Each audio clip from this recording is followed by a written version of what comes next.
Good evening, everyone. I hope your day was good. I know mine was all right preparing this episode of Men Around the Führer.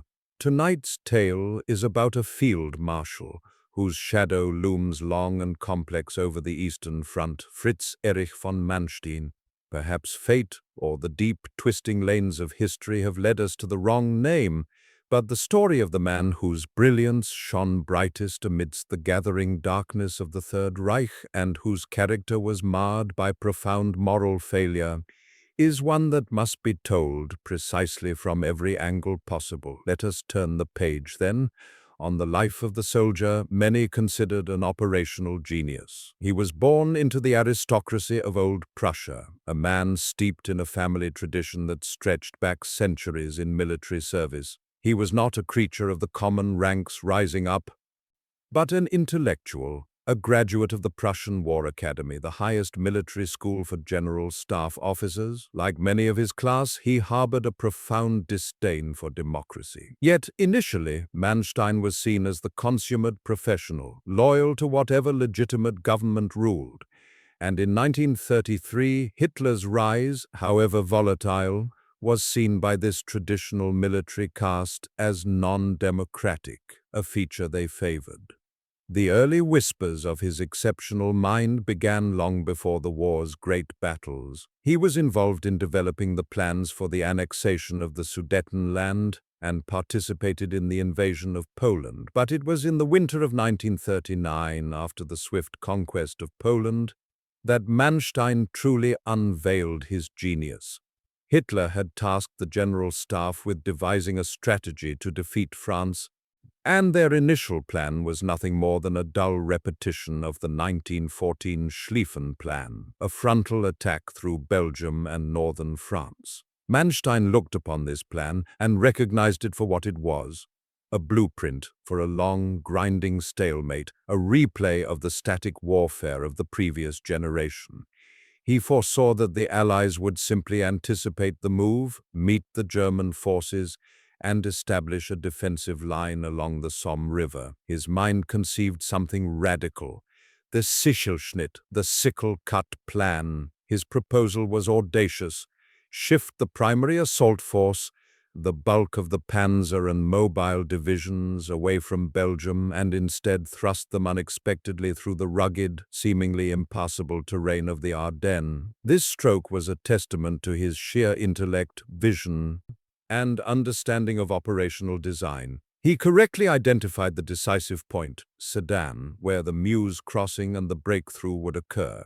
The intention was breathtakingly simple and devastatingly effective: penetrate the weak Allied defenses there, race for the Channel coast, and cut off all Allied forces, British and French, who had rushed headlong into Belgium, destroying them before they could escape. It was a design that placed maximum German strength against the enemy's maximum weakness.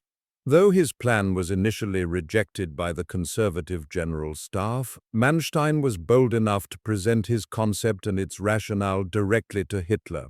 The Führer, captivated by the daring maneuver, adopted the idea for the campaign against France, liking it so much that he took personal credit for it. Manstein's vision for this campaign, later known as Fall Gelb or Case Yellow, guaranteed a strategic victory and avoided the German army reaching a culminating point near Paris, as they had in 1914. It is important, however, even amidst this early brilliance, to note a smaller, telling detail about the character of the man.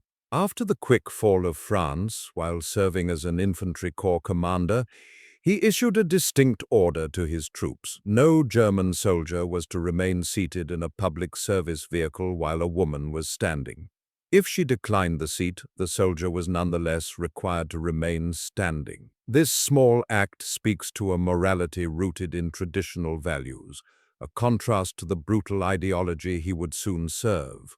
When the German invasion of the Soviet Union, Operation Barbarossa, commenced in 1941, Manstein moved east. He commanded the 11th Army within Army Group South.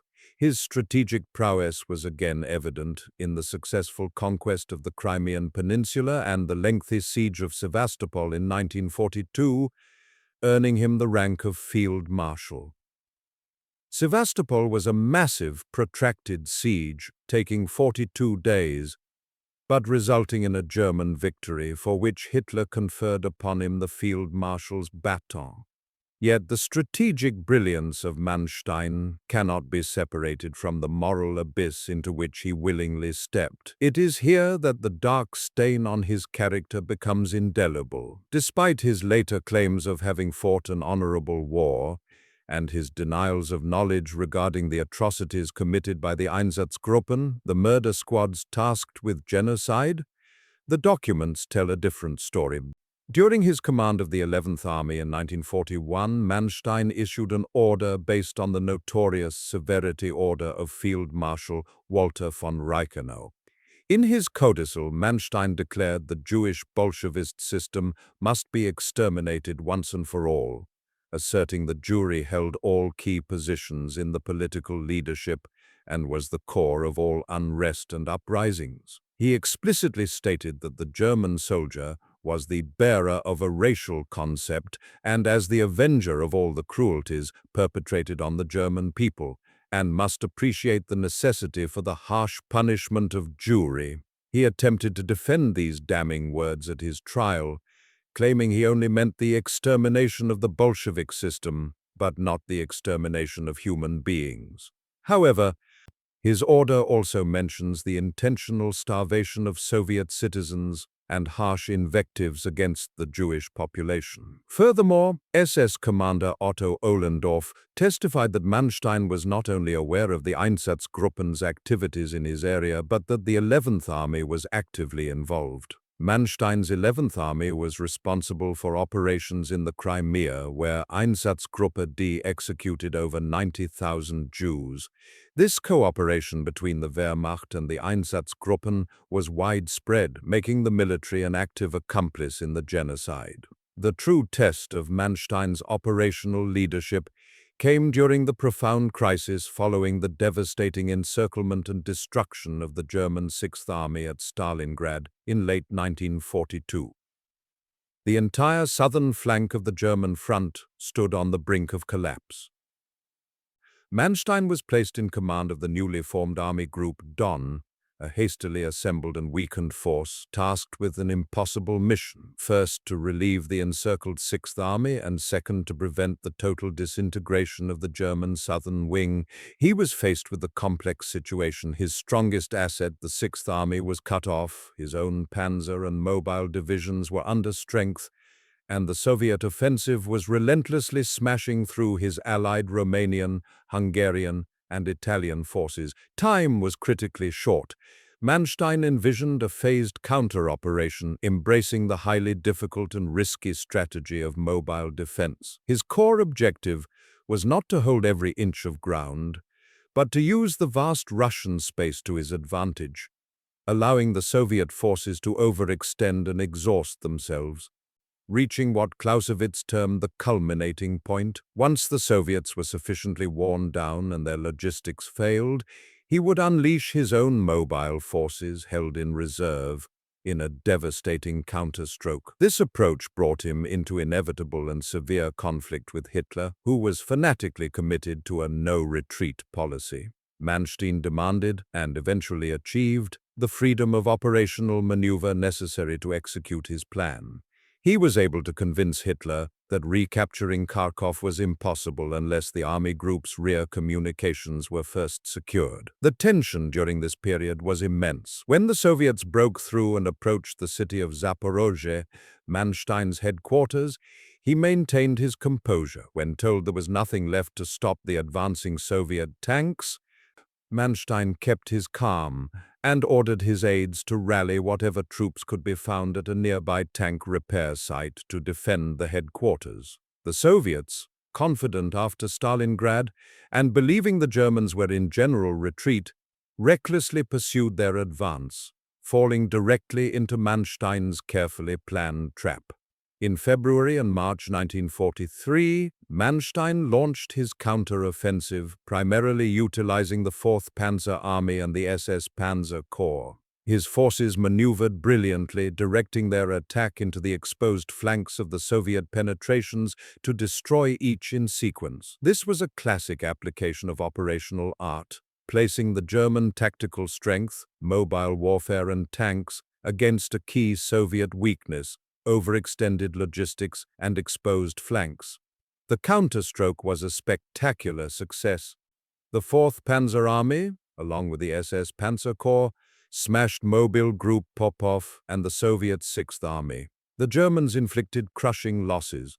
52 Soviet divisions, including 25 armored brigades, were destroyed or rendered ineffective. Manstein stabilized the entire southern wing and recaptured Kharkov and Belgorod, regaining positions Germany had held at the beginning of 1942. This performance was hailed by military historian B.H. Liddell Hart as the most brilliant operational performance of von Manstein's career, and one of the most masterly in the whole course of military history.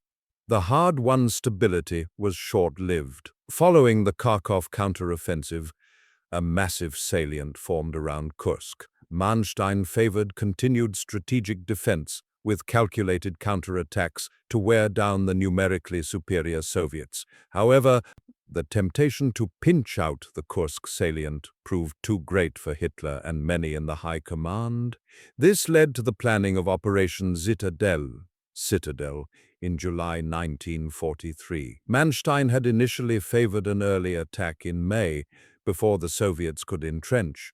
But Hitler repeatedly delayed the operation, waiting for new heavy armored vehicles to arrive. Manstein strongly opposed these delays, realizing they were fatal, as they gave the Soviets precious time to prepare extensive defensive fortifications, minefields, and reserve forces. He eventually recommended the operation be called off entirely. When the conventional double pincer attack was chosen, Manstein proposed an imaginative alternative plan, a single breakthrough from the west, hitting the enemy where they were weaker, using an eccentric envelopment rather than a frontal concentric assault. This visionary approach was rejected, forcing Manstein's Army Group South, formerly Army Group Don, to lead the southern pincer directly into heavily fortified anti-tank positions. The resulting Battle of Kursk became a turning point. Although Manstein's forces achieved greater penetration than the northern German attack, the operation failed to achieve its objectives. Manstein felt they were close to a breakthrough, arguing that breaking off the attack was tantamount to throwing victory away. But the Allied invasion of Sicily forced Hitler to divert critical SS Panzer Corps units from the Eastern Front. Manstein's continuous disagreement with Hitler over strategy, specifically his insistence on yielding territory for mobile defense, finally led to his downfall. In March 1944, Hitler relieved him of command. In their final tense conversation, Manstein was given a phrase that underscores the depth of his loyalty and his tragedy. When Hitler said he could no longer count on him defensively, Manstein replied, his voice heavy with filial devotion, "My Führer, believe me when I tell you that I will use all strategic means at my disposal to defend the soil where my son lies buried." He was referring to his son, who had died in October 1942. Despite his reputation as the ablest general and the brilliant mind that saved the Southern Front, Manstein was dismissed to sit out the remainder of the war. His peers continued to lobby Hitler for his return, recognizing the gravity of the military situation, even in early 1945.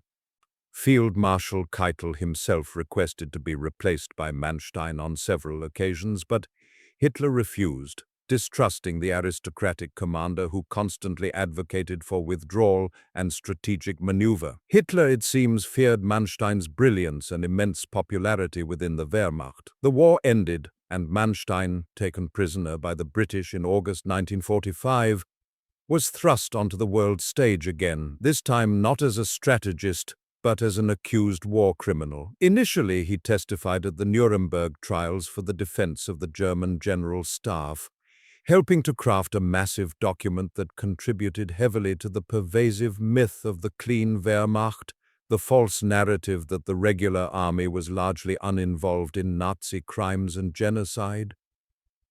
Manstein claimed soldiers under his command were innocent, a claim swiftly contradicted by other testimony and surviving documents. Under pressure from the Soviet Union, the British decided to prosecute Manstein. His trial was held in Hamburg, beginning in August 1949, where he faced 17 charges concerning his actions in Poland and the Soviet Union. These charges covered a terrifying spectrum of crimes, permitting the killing and maltreatment of Jews and civilians, failing to attend to the needs of Soviet prisoners of war, executing Soviet political commissars in defiance of his later claims, forcing prisoners to do dangerous military work, and issuing scorched earth orders during retreat. The defense, led by Reginald Thomas Paget, argued that Manstein was merely obeying orders from his sovereign government and attempted to paint him as a victim of victor's justice. Despite this defense and the support of his former staff, Manstein was found guilty on 9 of the 17 charges, including using Soviet prisoners for fortifications, the execution of commissars, poor treatment of prisoners, and ordering scorched earth tactics. He was sentenced to 18 years in prison. The conviction sparked a political uproar in Germany and Britain. Highly influential figures like Winston Churchill and military theorist B.H. Liddell Hart lobbied heavily for his release. Liddell Hart, who admired Manstein as an operational genius, helped secure the publication of Manstein's memoirs, Lost Victories. This book cemented the "Hitler lost the war for us" narrative, deflecting blame from the generals and perpetuating the myth of their moral purity. Manstein was released early in May 1953, ostensibly due to health reasons.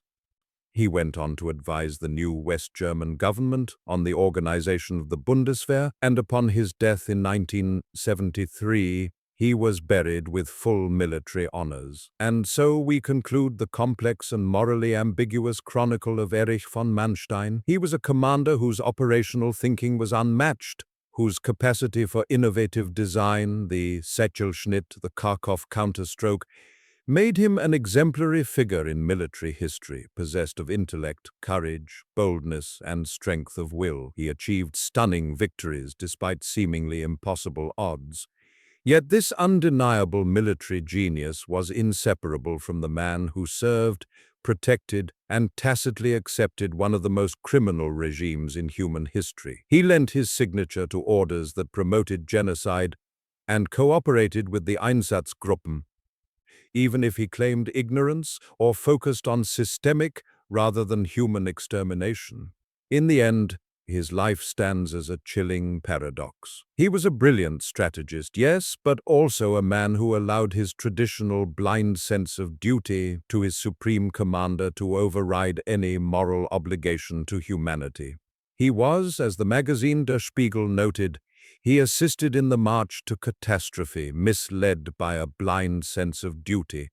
It is a story not just of battles won and lost, but of the ultimate, irreversible sacrifice of character at the altar of strategic ambition. And that, my friends, is a victory lost indeed.